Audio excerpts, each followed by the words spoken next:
Bonjour et bienvenue sur j'aicompris.com. Dans cet exercice, on vous propose de trouver les points à coordonnées entières sur une courbe. Vous avez une courbe C et on va se poser la question, quand est-ce que la courbe C passe exactement par les intersections de votre quadrillage? Alors, l'intérêt est double. Tout d'abord, dans la première question, on va traiter quelque chose de très classique en mathématiques. On va démontrer une équivalence. Je vais vous rappeler dans quelques instants comment faire. Et l'autre intérêt, c'est que pour terminer de résoudre cet exercice, on va utiliser le cours sur la divisibilité. Bien, donc avant de vous laisser chercher, je vous rappelle comment est-ce qu'on montre qu'une affirmation A est équivalente à une affirmation B. Il y a deux méthodes. La première méthode, on va travailler par équivalence. On part de l'affirmation A, on va dire qu'elle est équivalente à une autre affirmation, qui est elle-même équivalente à une autre affirmation, et de proche en proche, on essaie de retomber sur B. Donc méthode 1, par équivalence. Méthode 2, elle s'appelle par double implication. On va procéder en deux temps. Première étape, on va montrer que A implique B, et ensuite, on va démontrer que B implique A. Ainsi, on aura bien démontré que ça va dans les deux sens et que A est bien équivalente à B. Une dernière remarque, quand est-ce que vous savez que vous devez démontrer une équivalence? Dès que vous avez l'expression si et seulement si, il faut bien avoir en tête qu'il s'agit ici d'une équivalence à démontrer. Et puis un dernier petit conseil en arithmétique, quand vous avez AB qui est égal à C avec AB et C des entiers, eh bien il faut penser à exploiter le fait que A dans ce cas-là est un diviseur de C et que B est également un diviseur de C. Voilà, vous avez tous les éléments pour résoudre cet exercice. Appuyez sur pause, cherchez-le bien et on se retrouve tout de suite après pour la correction. Bien, on passe maintenant à la correction de l'exercice. Donc, première question, montrer qu'un point M de coordonnées x, y appartient à la courbe C si et seulement si on a cette égalité avec y positif. Donc ici, il faut bien comprendre qu'on a une équivalence à démontrer. Je dois démontrer qu'un point M de coordonnées x, y, il appartient à la courbe C si et seulement si y moins 2x facteur de y plus 2x égale 20 et y positif. Voilà mon affirmation A et voilà mon affirmation B. Alors la plupart du temps, quand vous avez une équivalence à démontrer, vous pouvez essayer de procéder directement par équivalence, méthode 1, et si ça ne marche pas, eh bien on essaye la deuxième méthode. Donc là on va essayer la première méthode. Donc on se donne un point M de coordonnées x, y, et on va partir de A, c'est-à-dire on commence par dire M appartient à C. Et M appartient à C, on va essayer de le traduire, on va dire c'est équivalent à quoi? Eh bien, dire qu'un point M appartient à la courbe C, ça signifie que ses coordonnées x et y, eh bien, vérifient l'équation de la courbe. Donc ça signifie que y égale 2 racine carrée de x carré plus 5. Ça, c'est vraiment quelque chose de très important. Regardez par exemple, j'ai un point ici, la courbe, on a l'impression qu'elle passe par ce point à coordonnées entières. L'abscisse, c'est 5, l'ordonnée, c'est 11. Et bien si je veux être sûr qu'elle passe par ce point, je vais remplacer y par 11 et je vais remplacer x par 5 et je vais regarder si on a égalité. Et bien si vous faites le calcul, 5 au carré plus 5 ça fait 25 et 5 30, donc ça nous fait 2 fois racine de 30 et 2 fois racine de 30 ça ne fait pas 11. Ça voudrait dire que racine de 30 ça fait 5,5. Ce n'est pas vrai. Donc là, le point de coordonnées 5, 11, on avait l'impression qu'il appartenait à la courbe C, et en définitive, non. Parce que ces coordonnées ne vérifient pas l'équation. Donc un point appartient à la courbe si et seulement si les coordonnées vérifient l'équation. Alors on va essayer d'avancer. Maintenant, on s'aperçoit que dans ce qu'on veut obtenir, il n'y a plus de racine carrée. Donc là, on a envie de mettre au carré des deux côtés. Donc je vais recopier à gauche et à droite, et je vais élever au carré.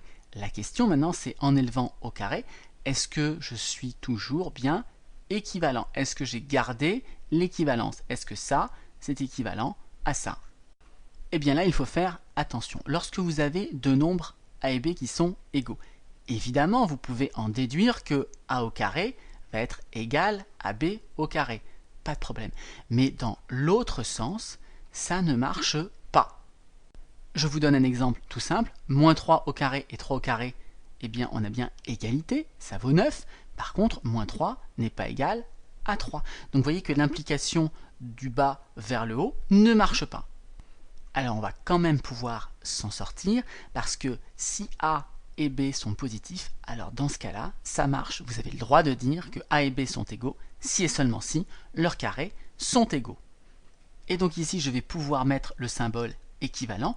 J'ai juste à rajouter la condition et y positif. Parce que 2 facteurs de racine carrée de x carré plus 5, on sait que c'est un nombre positif. Par contre, y, on ne sait rien sur lui. Et donc si je rajoute la condition et y positif, je vais bien être dans le cadre de cette propriété. Et donc, je vais pouvoir garder le symbole équivalent. Et en plus, on est très content parce que on veut la faire apparaître, cette condition.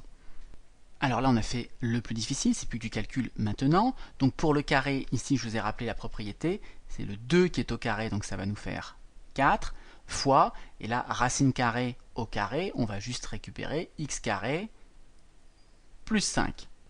J'ai un petit peu avancé les calculs, donc j'ai développé y carré égale 4x carré plus 20, je recopie toujours la deuxième condition, on a enlevé 4x carré de chaque côté, on a fait apparaître le 20 tout seul ici, et maintenant il ne nous reste plus qu'à faire apparaître y moins 2x facteur de y plus 2x. Mais regardez, ici on a y carré moins 4x carré. Bien là on reconnaît une identité remarquable. Ça va être mon a, ça va être mon b, je reconnais quelque chose de la forme a moins b, facteur de a plus b. Et ça, vous savez que ça donne a carré moins b carré. Donc mon a, c'est y, donc je récupère bien y au carré, et mon b, c'est 2x, et 2x fois 2x, je récupère bien 4x carré. Et donc on retombe exactement sur ce qu'on voulait démontrer. Alors notez qu'à partir de cette étape-là, toutes les équivalences, ici, il n'y a pas de problème pour les justifier, on a juste fait du calcul. Donc les égalités sont bien à chaque fois équivalentes entre elles. Bien, on passe maintenant à la question 2. Je me donne un couple xy d'entiers naturels qui vérifie y moins 2x facteur de y plus 2x égale 20, et je dois trouver donc tous les couples possibles. Alors là, ce qu'il faut bien voir, c'est comme x et y sont des entiers naturels, et bien y moins 2x et y plus 2x, ce sont des entiers. Et donc là, on se retrouve avec une égalité de la forme un produit d'entiers égale un autre entier. Donc il va falloir penser à exploiter ici que y moins 2x divise 20 et que y plus 2x divise également 20. Alors, il y a également d'autres remarques à faire. Comme x et y, on a dit, ce sont des entiers naturels, y plus 2x, ça fait un résultat positif. Donc forcément, y moins 2x, c'est aussi positif puisque le résultat, c'est 20. 20 étant positif, forcément, y moins 2x, il est obligatoirement positif également. Et donc, comme x est également positif, qu'est-ce que je peux dire de y plus 2x par rapport à y moins 2x? Eh bien, y plus 2x, il est plus grand. Donc ce sont deux diviseurs positifs, mais celui-ci est plus grand que celui-là. Ça limite les possibilités. Qu'est-ce qu'on peut avoir? On peut avoir 1 fois 20, qui donne 20, on peut avoir 2 fois 10, qui donne 20, et enfin on peut avoir 4 fois 5, qui donne 20. Mais avec deux diviseurs positifs, et avec le deuxième qui est plus grand que le premier, ce sont les seuls cas de figure possibles. Alors j'ai rédigé tout ce qu'on a dit, y moins 2x et y plus 2x sont des entiers, donc ce sont des diviseurs de 20. En plus, comme x et y sont positifs, forcément, y plus 2x il est plus grand que y moins 2x, et les deux diviseurs sont positifs, ça ne laisse que 3 cas de figure possibles. Et donc maintenant, le but du jeu, c'est de résoudre chacun de ces systèmes. Alors ici, on peut remarquer quelque chose de très classique, on a un nombre de x qui sont opposés. Donc qu'est-ce qui se passe si j'additionne membre à membre les deux égalités? À gauche, je vais avoir y et y, ça va faire 2y, et moins 2x plus 2x, ça va faire 0. Et à droite, ça va faire 1 et 20, 21. Mais ça, c'est pas possible. Regardez, nous, y, c'est un nombre entier. 2y, ça peut pas faire 21. Ça voudrait dire que y vaut 10,5, ça, c'est pas possible. Il va se passer la même chose dans le dernier système. Si j'additionne encore une fois membre à membre mes deux égalités, je vais obtenir 2y à gauche, et à droite, je vais obtenir 9. Et bien, y ne peut pas être égal à 4,5, y c'est un entier, donc là aussi, c'est impossible. En revanche, pour le deuxième système, ça va fonctionner. On va trouver que 2y égale 12, c'est-à-dire que y égale 6, et si y égale 6, on retrouve facilement 6 moins 4 donne 2, donc x vaut 2, on vérifie que ça marche bien dans le deuxième, 6 plus 2 fois 2, 4, donc 6 et 4, 10, ça fonctionne bien. Donc si on reprend le raisonnement. Un couple d'entiers naturels qui vérifie cette égalité vérifie forcément l'un des systèmes. On a vu que les deux systèmes ici, le premier et le troisième, n'avaient pas de solution et que le deuxième, il n'en avait qu'une, y égale 6, x égale 2. On a vérifié que ça marchait bien, donc quand on remplace y par 6, x par 2 dans cette relation, ça va bien nous donner 20. Conclusion, il n'y a qu'une seule possibilité, c'est le couple 2,6 qui convient. Bien, on passe à la question 3. Par combien de points à coordonnées entières la courbe C passe-t-elle? Alors, si on fait un petit résumé de l'exercice. Première question, on a vu qu'un point M, il appartenait à la courbe. Si et seulement si, ses coordonnées vérifiaient cette équation avec Y positif. À la deuxième question, on a résolu cette équation dans le cas où X et Y sont positifs. Et on a trouvé un seul couple solution de 6. Et c'est cohérent avec la figure parce que si vous regardez le point de coordonnées de 6, eh bien c'est cohérent, il est sur la courbe. Et comme on a vu que quand X et Y sont positifs, il n'y a qu'une seule solution, ça veut dire que de ce côté du graphique, c'est le seul point de C qui est à coordonnées entières. Et donc par combien de points à coordonnées entières la courbe C passe-t-elle? Eh bien 1 à droite, mais regardez la courbe, elle présente une symétrie par rapport à l'axe des ordonnées. Donc si on regarde de l'autre côté, c'est-à-dire pour x négatif, eh bien on va avoir un deuxième point ici, abscisse moins 2 et ordonnée 6. Donc c'est ce que j'ai rédigé ici. Si x est positif, l'équation n'a qu'une solution, le couple de 6, ça correspond à ce point-là. Et maintenant, si x est négatif, eh bien on va vérifier que le couple moins de 6, qui correspond à ce point-là, est aussi solution. Parce qu'évidemment, on ne va pas se contenter d'une constatation sur le graphique.